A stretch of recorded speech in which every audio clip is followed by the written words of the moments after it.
You think I'm privileged. You didn't see the day that I had to go for a meeting at Child Services, and I contemplated ways that I would escape. And then when I got into the Child Services location for the interview as a child to see if they were going to take me away to foster care, I realized that the door was like a banker's door made of steel, and it locked behind me with, I don't even think it had a handle. When you are faced with something like that, and again, this is something that did not end up occurring, was probably 22, more than that, 20 something, over 20 years ago. You're theoretically discussing of taking a vacation, taking a long vacation and leaving everything behind, because the alternative would be to have been taken away as a child, or she gained custody of me as a child. Go on vacation for a while. A long vacation. The videos are from a point of view of survivorship.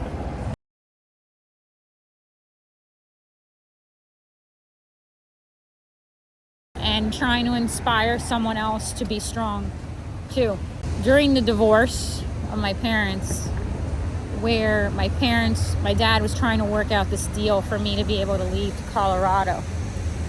There were, one of the therapists at the time explained that most likely he would not win in custody with court, because the courts today are not your friend, and that the judges were not communicating correctly from the information we were relaying from the different sessions that were occurring. She relayed that most likely, unless you could come up with some sort of deal and get me out of Florida, she would attain custody of me, or go on, or as it was chit-chatted about, go on vacation for a while. A long vacation. We didn't have the money to go on a long vacation. My dad was able to come up with this deal with my mother to allow for the exchange of property in exchange for my ability to leave Colorado. As I mentioned, the other option that was discussed in chit chat, therapy and all those things, was you guys need a long vacation. That maybe a long vacation would enable me to get away from a situation. You've heard of stories like that.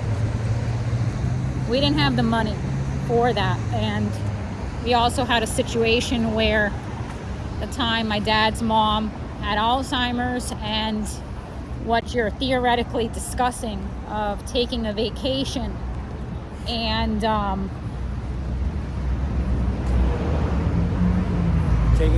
taking a long vacation and leaving everything behind, because the alternative would be to have been taken away as a child, or she gained custody of me as a child. And obviously the way I was being treated as a child, I probably would not be around today if she had gotten her grips on me through neglect. So when you are faced with something like that, and again, this is something that did not end up occurring, was probably 22, more than that, 20 something, over 20 years ago, that you're faced with asking yourself if you're going to take a long vacation, and whether it will be a successful vacation, and whether you will have enough money to keep up the vacation. And eventually to come back from the vacation. And then eventually you'll come back from the vacation when you're 18. Yeah. Would I have been in school during this vacation? what would my name have been during the vacation. That these are very painful memories that I'm honest about in my healing. Didn't happen. And it was over 20 years ago. But, you know, not advocating it, but it was a therapy session where my dad was discussing with the therapist how it didn't look like the custody situation of me at the time was going well. And basically she said, have you thought about going on vacation? She said from her experience in testifying in court, this did not look good. Will you hold this? Will you hold this like this? And Dada is cameraman at the moment. Say hello to the people. Hello. Okay, hold please. We are at the mall. I am happy because I am at the mall. It is President's Day, right? President's Day. So that means there is no work technically today for a lot of people. Some people, yes. Some people, no. Depends. So we are out on the pool deck, also known as the mall, because this looks like a cruise ship. Even though That it looks is like a cruise ship a mall. up there. Cruise ship like tinfoil statue slide thing, which I have never tried because I am smart. So I am here and I'm going to walk around, and we are still in a grateful celebratory mood because, you know, I've gotten full-time employment, and that enables me not to do the subbing anymore. That also enables my dad. You have something on your face, like right there. I think it's a booger. You have a booger. That enables my dad, who also was subbing, to not have to do that anymore. You know, we just had like a mishmash of jobs happening, you know. And yeah, we were just pooling all these different jobs together to try to get by. And now I have a full-time job. So we're just kind of in this grateful mode right now. It's going to take a while for us both to realize that we both have, well, I've attained this position, and now the benefits that come along with that, and not having to put everything together to just get by. Which actually paid him less. That was good. The job my dad was willing to do with the subbing was its own bad. You know, I talked about with date schools, I was going through a lot of abuse at my job. You know, in the way I was treated, you know, where they were making fun of me for going through a cancer scare. But they were treating my dad pretty badly in the Broward system as well, with things like, you know, wanting him to take care of different autistic environments that he didn't have the training to do. So we're just thankful that we can both move on from that. We are at the mall. This is the Dada. Say hello to the people. Say hello. Hi there. So we are just having a day out. It is like 60 something degrees, and that means it is freezing in an apocalypse. And yeah, we are just at the pool deck, also known as the mall. And we are here, and yeah, we're gonna stroll around and see what random stuff we do. Yes, yes, okay, yes. Hello. This area here used to be Forever 21. I shall show you. That is part of it, and then it kind of like wrapped around, and then it was upstairs too. It was like a two-story situation, but it is now gone. But hold so the people can see me. So yeah, we're just at the mall, and I'm scratching my knee. I'm not sure the people me scratching my knee. Yes, I'm scratching my knee. And yeah, just having a relaxing day of doing nothing, which I appreciate. These people are on some sort of tour of the mall. This is a mall. Yeah. I don't know if that happens. It's usually correlated to a cruise. before the cruise, after the cruise, or something. I think I have a booger, but that's okay. That you don't realize how nice it is just to go out and do nothing. Like when you're just like out in the mall taking a walk and doing nothing, it's like a great day, basically, because it means you have some sort of freedom.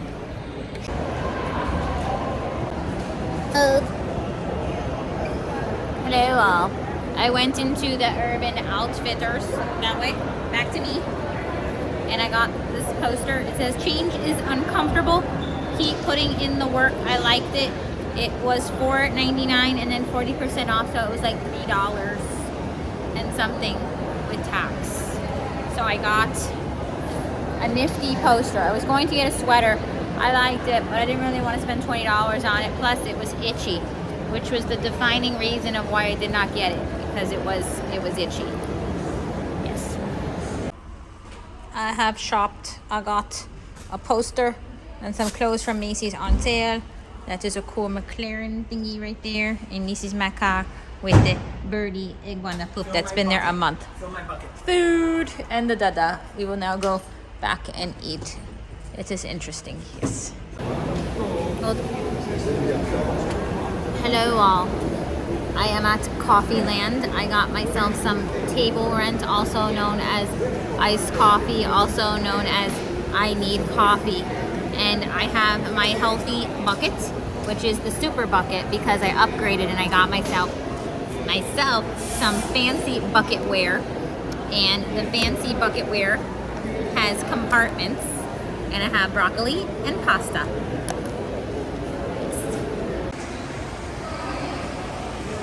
Say hello. Say hello. What do we have here? Brownies. A brownie bonbon. It's not a bonbon, but you call it a bonbon. Another brownie bonbon. And we have a hot coffee. And we are actually sitting at the E-bar, which means that we are technically cheating on the E-bar with Starbucks. Yes. Yes. We are off for a walk. Say hello to the people. Hello.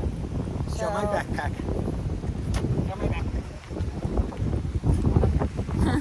Wasn't that originally my backpack and then I gave it to you? I think so. Maybe. So we are off for a walk. Today, I don't even know what today is. Tuesday. And we are both off today. Both of us did not go into sub today. Because I mentioned my dad was subbing also to help keep us afloat. And as you guys know from my other vlogs, I was subbing. And because I have now been able to attain full-time employment, I am able to quit and remove myself from the subbing. My dad is able to remove himself from the subbing, which was a extremely toxic situation for both of us. My situation at the school, you know, there were these unheard of things that I was mentioning, which you guys were commenting. Some of you who have worked in education before, that this stuff was unheard of to you, that, you know, you've heard of, you know, toxic school environments, but not a school environment where they're telling you good for you, that you are worried about a cancer screening or stuff like that they were saying to me. That takes it to, that's another level. It's my dad's situation with the subbing. And I'll include some footage in this video as we try to find it. Broward schools. I mean, they were basically wanting him to do the role of a very skilled ESE instructor who knows how to, assist a student who unfortunately is in a wheelchair and unable to chew easily and all those horrible conditions, and wanted him to assist with those roles when they know that that's not reasonable. So there was a lot of odd behavior in that he was being asked, you know, to do these roles, and he would say, I can't do it. And then other times he would get stuck, you know, at the very least, you know, he had an ESC student that, you know, was pulling on him and stuff like that. But my back out. at least you knew not to engage with the feeding stuff. That at least you knew to say no to. But because I've been able to attain this full-time employment now, it has set both of us free from essentially the horrors of what is subbing. Because we're not just talking about, like, you'll hear a lot, like, oh, millennials or this or that, you don't want to work, or whatever the gossip is that people talk about on these vlogs. I'm not a millennial. Yeah, and this had nothing to do with that.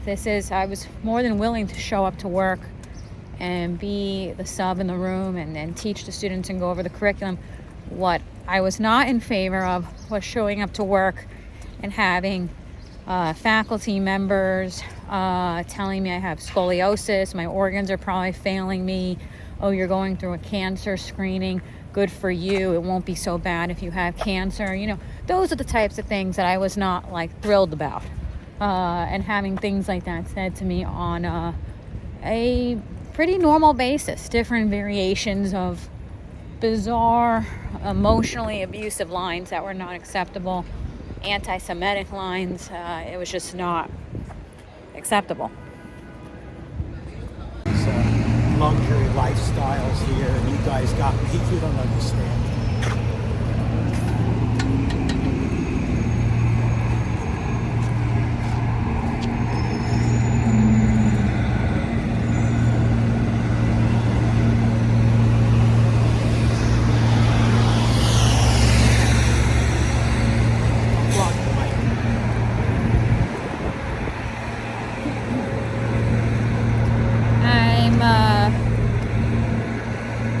Starting to progress, you know, the full-time job, getting away from the subbing, improving our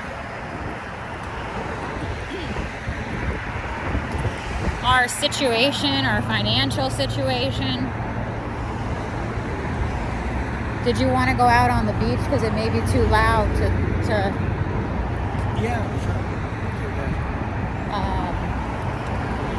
walk on the beach from here to the Newport, maybe, huh?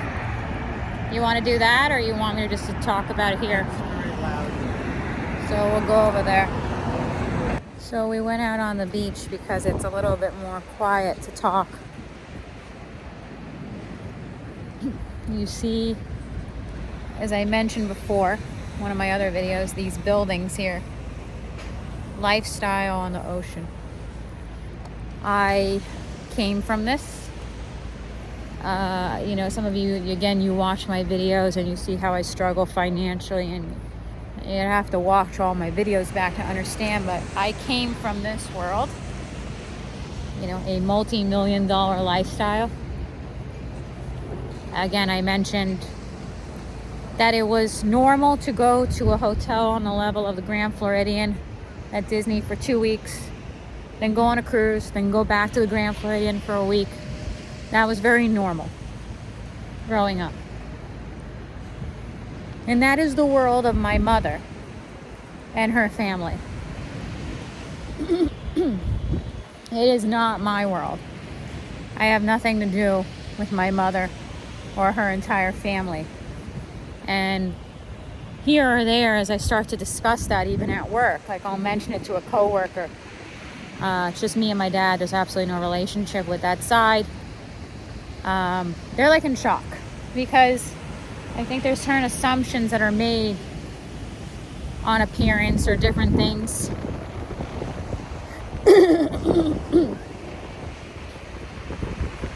People, you know, they'll watch one video where you make a joke about a fancy car, a fancy building, and they don't watch you in context. And, or in general, people make assumptions, and they look at me and they go, this is a girl of privilege. You think I'm privileged. You didn't see the day that I had to go for a meeting at Child Services, and I contemplated ways that I would escape And then when I got into the child services location for the interview as a child to see if they were going to take me away to foster care, I realized that the door was like a banker's door made of steel, and it locked behind me with, I don't even think it had a handle. Some electromagnetic door that you push because they anticipate those things. You're gonna run. And I realized as I walked in that this door locked behind me, and I was trying to figure out ways to escape. You didn't see, you think I'm privileged. You didn't see, because you see this behind me. My mother lives in this lifestyle of these buildings. I don't. You think I'm privileged. You didn't see me going for a meeting as a child at child services, lying to them and downplaying the abuse because I didn't want to be taken away to foster care. You think I'm privileged. You see these buildings, but you didn't see the day as a child when the fighting was so bad between my parents that my grandparents took me to one of these buildings and didn't feed me or give me any drink. And they intended to do that for many days till there was probably nothing left of me. And you didn't see that I ended up in the emergency room of Aventura Hospital. No. We went down to Children's. You didn't see that I ended up in Children's Hospital, where the doctors wanted to know what was wrong as I got my first IV. And I cried hysterically. They gave me 2 Xanax to try to calm me down and a stuffed animal. I think I still have the stuffed animal. Little Dalmatian stuffed animal. To try to calm me down as they put the IV in me. As we lied to them. I lied to them as to how I had become that way. Because you see these buildings and you think I'm privileged. That, no, I don't live in this environment, but my family does. You think I'm privileged because you see these buildings, but you didn't see the day that I was deprived of food and drink as I was in one of these apartments. And that was their intention over days, because over a day had gone by. And finally I got my dad on the phone screaming in the background when he called, and they finally answered. And they told him on the phone that I had, this is referring to my maternal grandparents, told him that I had ate a big hamburger. And I screamed in the background that it was a lie. And at that point I was taken by my dad to Children's Hospital for an IV. Because you see the buildings and you make comments in today's generation where they see a girl that looks a certain way and you make these assumptions. This is privilege. This is privilege. But you didn't see the child services. You didn't see lying in a hospital being pumped up with fluids. Or the look on the ER doctor's face when he realizes that I am a child at the time of abuse. You didn't see, and these are a lot of stories that are too much to get into, running through a neighbor's backyard and sleeping on the floor of an empty apartment that had I don't even know if it had electricity. No electricity, and it had electric, sleeping on a floor to get away from a hostile situation that was in the middle of the night.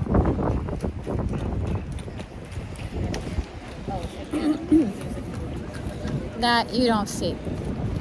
The assumptions people make when you think I'm of privilege. You see a young girl who you feel looks a certain way and you go, that's privilege. If you don't, and some young girls do have this privilege. Yeah, but I did not. I was an unusual Cinderella story where the riches of the family certainly were not bestowed upon me. What was interesting was they were, though, bestowed upon my cousins. because I was this oddball black sheep of the family that for some reason became a very good scapegoat of all the issues of my mother and her family. Quiet, sweet, little. And verbatim, I was told, you are the problem. Everything is your fault. Your mother's mental illness is your fault.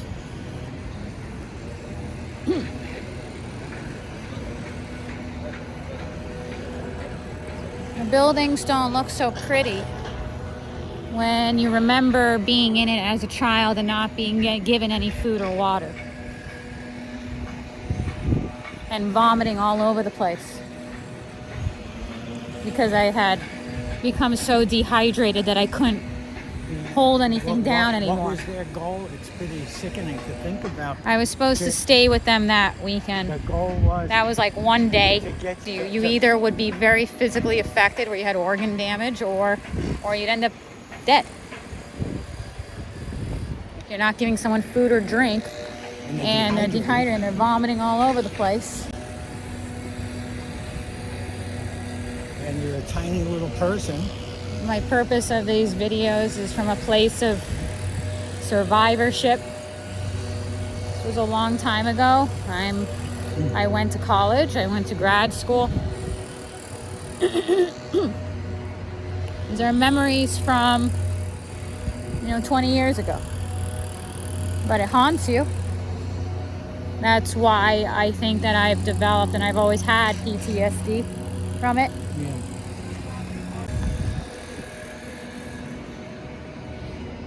If your definition of privilege is someone who has been handed everything, then you are very mistaken about who I am or how my life has composed itself. If we want to reframe the definition of privilege, that I am a very strong person. I have been through a lot. And I've always persevered, then yes, I am privileged. Yes, I am privileged. I got through a cancer scare and thank God it wasn't cancer. And I am privileged and blessed that it was not cancer. I am privileged and blessed that I got away from my mother and her abusive side of the family. And that I have my freedom and my health to work hard. I have my freedom and my health to work hard at a job and work on my channel and work on my passions and move forward. I have that privilege. So if we're going to redefine the word of what privilege means, then yes, I am privileged. But to frame me as privileged or look at me and go, that's a girl that's been handed everything. And I think that's something our society and our generation does today, that we don't want to say to ourselves, sometimes, whether it's out of, jealousy or what the word is in life can be, where we assume things on people and we don't see how they got from point A to B. But you don't see those elements because how would you?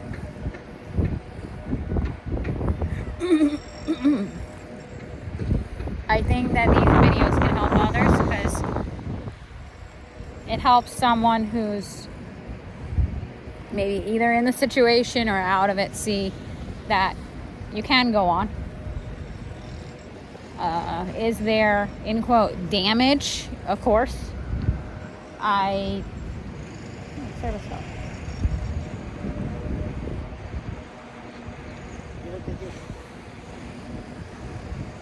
That's a nice sight, huh? I'm not going to film it, but there's a golden retriever service dog with a woman on the beach. He has a service jacket on. How cute is that, huh? He's just looking at her. He's just looking at her like, I love you. Isn't that cute? Give me chunking. Isn't that nice? Yeah.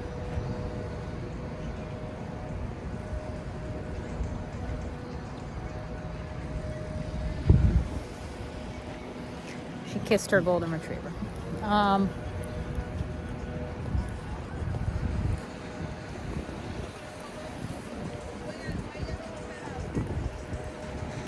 things are starting to go well. Full-time job, getting away from toxic subbing. My dad getting away from it. That means he'll be healthier. I'm a very strong person. I always have been. My dad was able to give my mother financially everything as a deal to allow for me at the time to move from Florida to Colorado, where we had a property at the time. And that was the deal.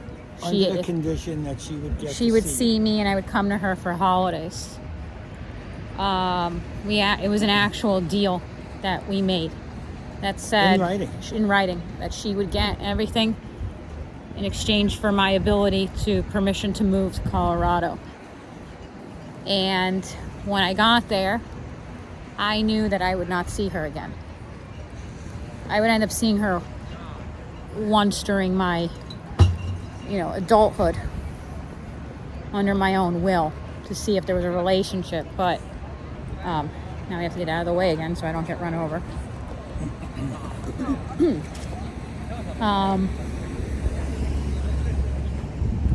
When I moved to Colorado, I knew that I would never see her again.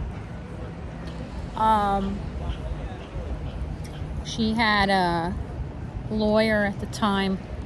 We ended up getting a different lawyer in Colorado. So I think you had to have a Colorado attorney to finalize the divorce. I don't even know. But we got an attorney when we moved to Eagle County.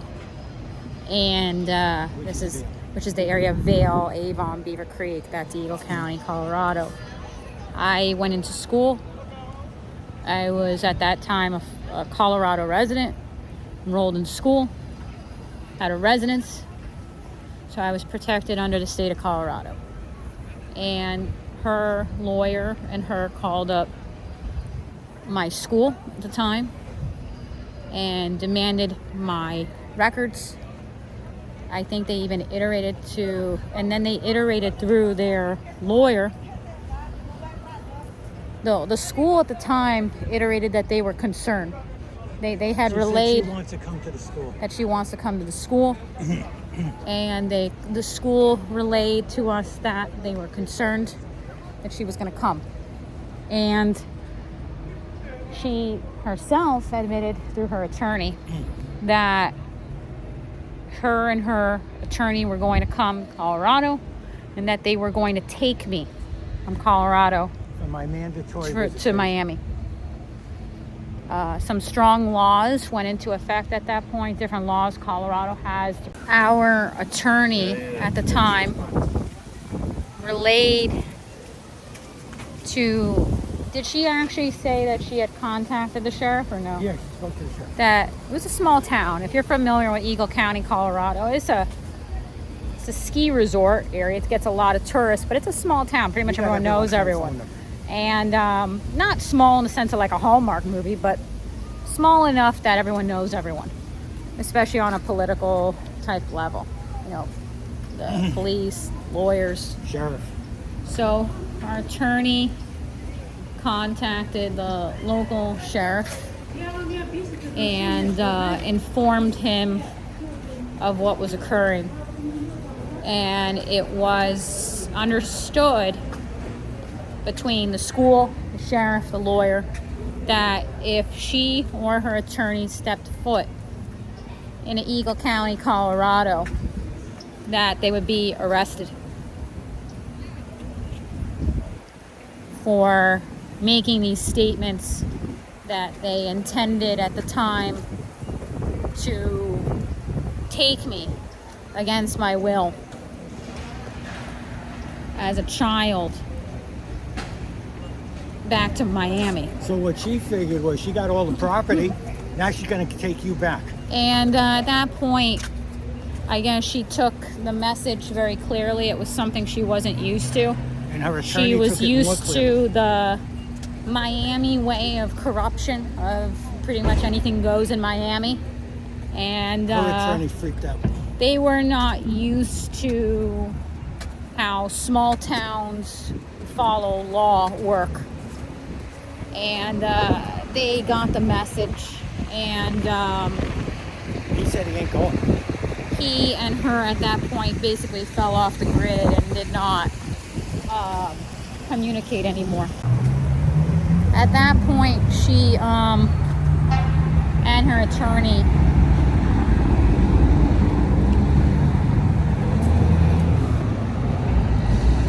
did not pursue it anymore. And I pretty much did not hear from her anymore. I would see her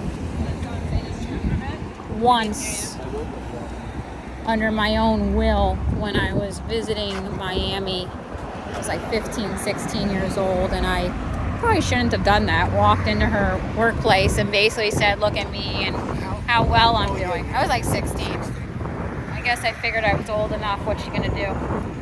Walked into her job and basically said, hi, remember me, and walked out. No, that was because you had learned that at 16 you're actually eligible to be an emancipated minor. Yeah, she, was that a healthy thing for me to do? No. But it's where my mind was at, that I wanted to walk into her workplace and say, do you know who I am, how well I am doing, and peace out, and then I walked out. And then when I was 20 or 21, I tried to establish contact where I saw her briefly once or twice again at her job. And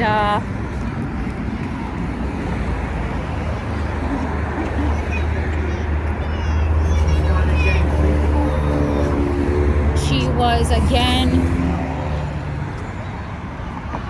same person, very verbally abusive, same as was the situation with her mother.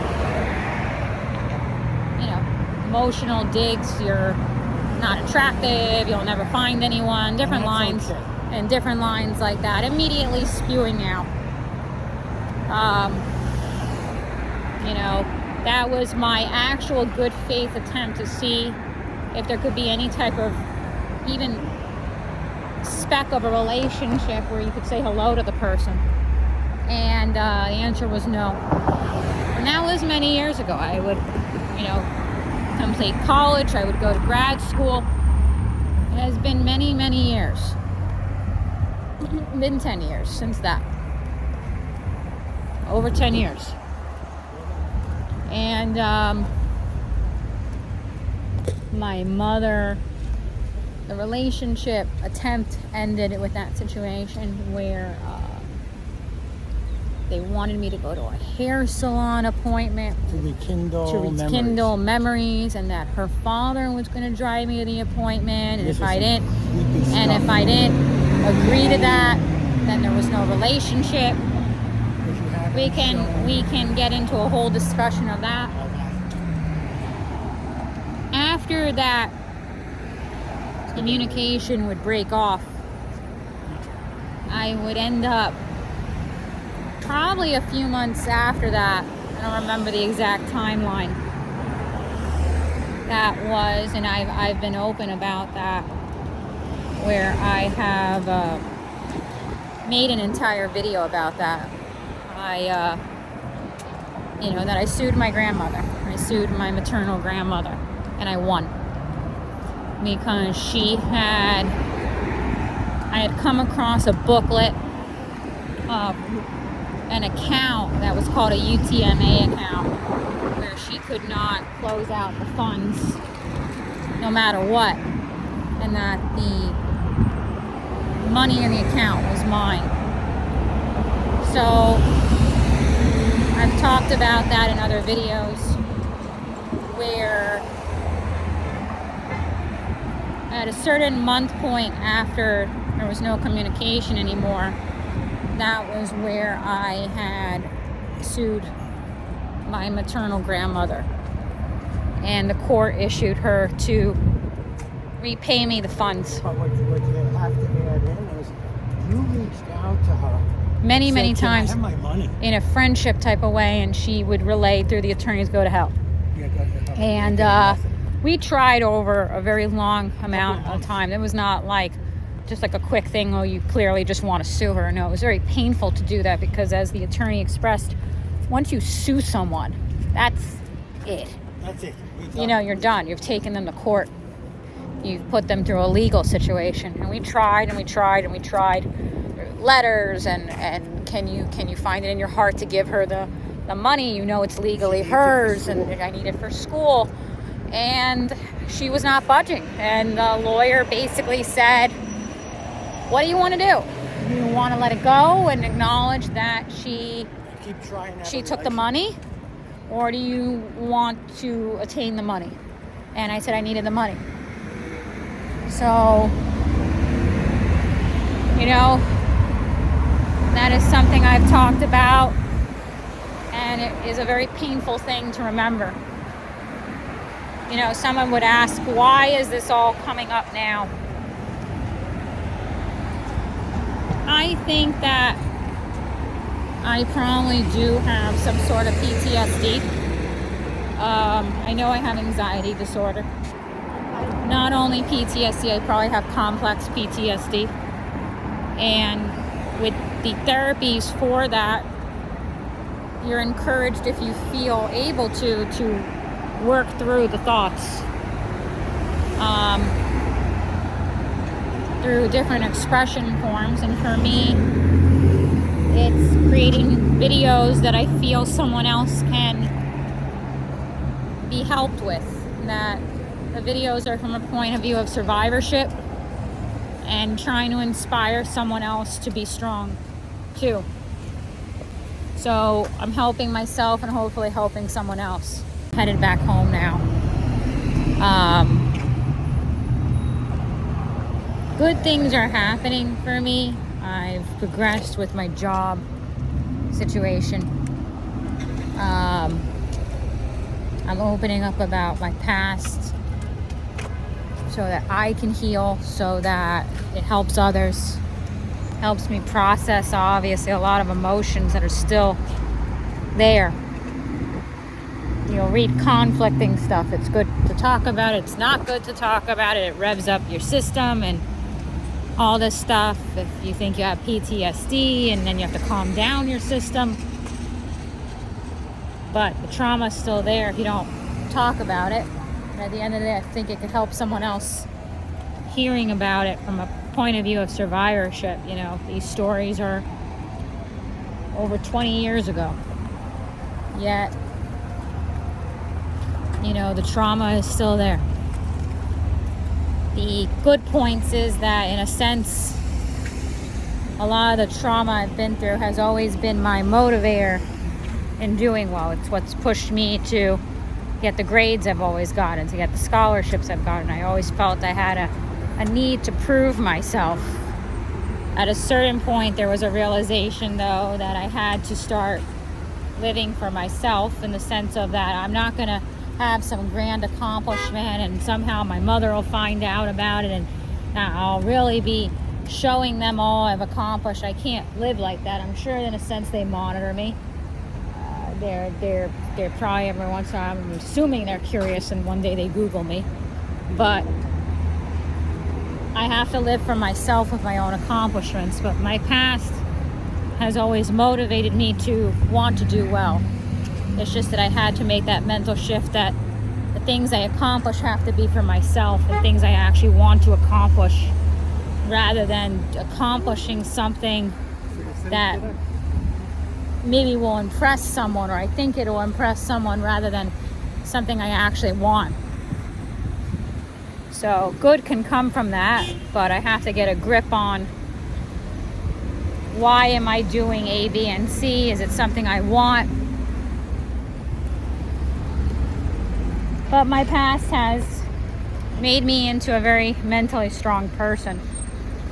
I'm dealing with, though, I've been honest about, I have anxiety disorder. I've also had panic disorder. That's been kind of very dormant for a while. I probably have PTSD. I feel which is interesting, but I've talked about that in my other video, that when something good happens, which is that my job is going very well, you get into this mode of like the when will the shoe drop? So it's actually, in a sense, interestingly, and you read about it, it makes sense, triggering my PTSD, because I'm becoming fearful that like good is happening. You know, what if the good goes away? And I have to, you know, take some basics of how you deal with the disorder, which is that calm yourself down, meditate, try to take better care of myself, and calm my nervous system down. Don't blow horns. And know that good is happening, and have more faith in the universe, that the universe has always looked out for me and is looking out for me. You know, they say whatever helps, you know, yoga, meditation, spirituality, that you believe that something's looking out for you, which I certainly do. And I need to keep moving forward, and I'm enjoying documenting my life, because I like that I'm able to look back on videos where a few months ago was not doing so well, you know, financially, and I enjoy documenting my life because I think it helps me and it helps someone else watching this. So I need to work on myself more.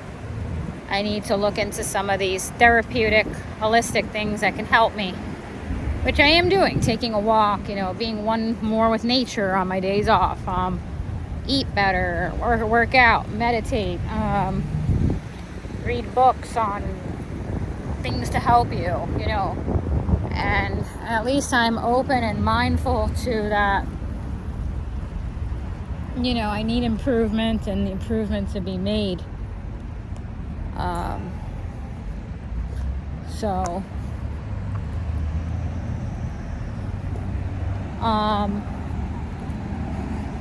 Yeah, thank you all so much for watching. The reason I'm making these videos is document my life, point of view of survivorship. These stories are, again, you know, over 20 years old, but we can use our trauma from the past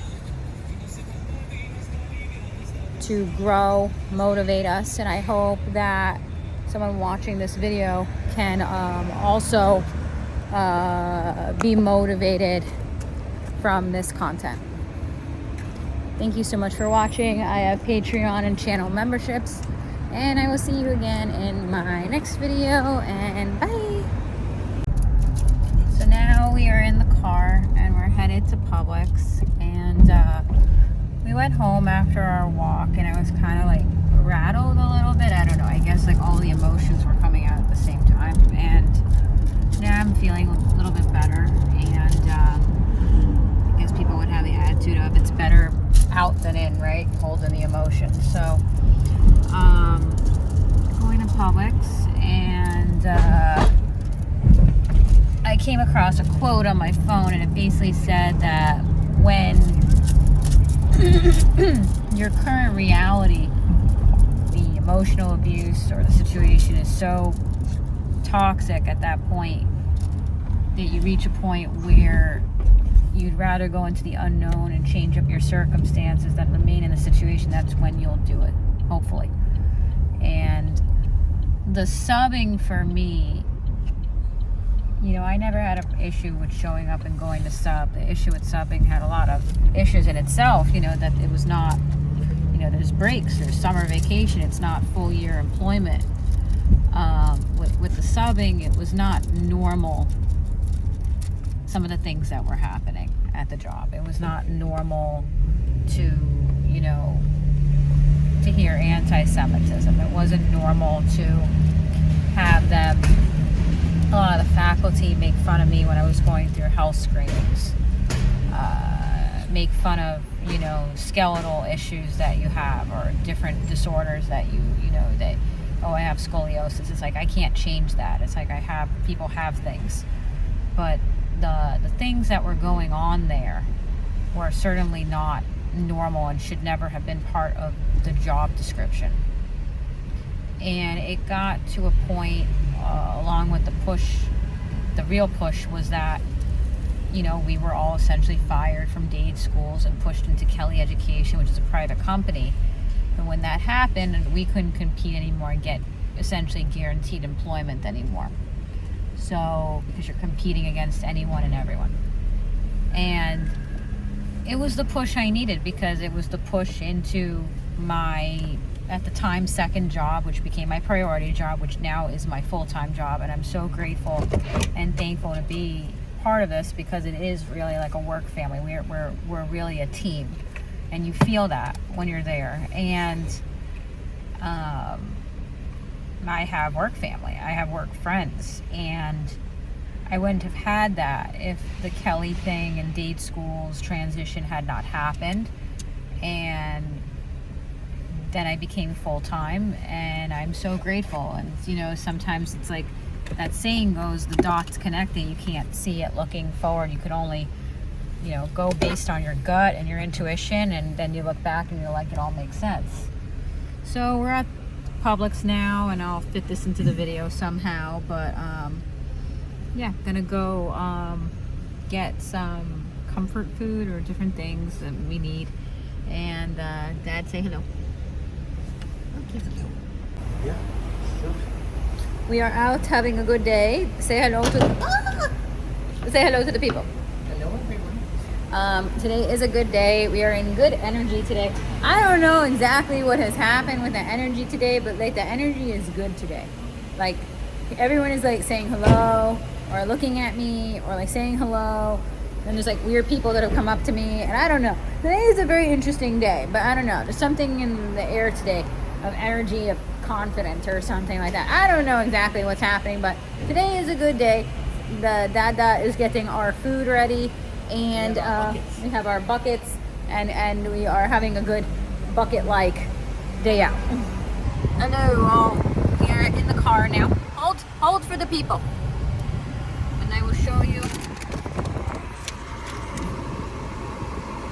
Okay, can we film me? Even the woman at Publix thinks you're weird. Okay, I have gotten organic cheese doodles. They are awesome. So that is how I will leave this video, because I'm in a better mood. Yes, I have my moments of up and down, because that's normal with healing. Healing is not like linear. Healing is not, you know, one way. But I am in a good mood, and I have my organic cheddar cheesy smiles, and I am happy. Thank you for watching.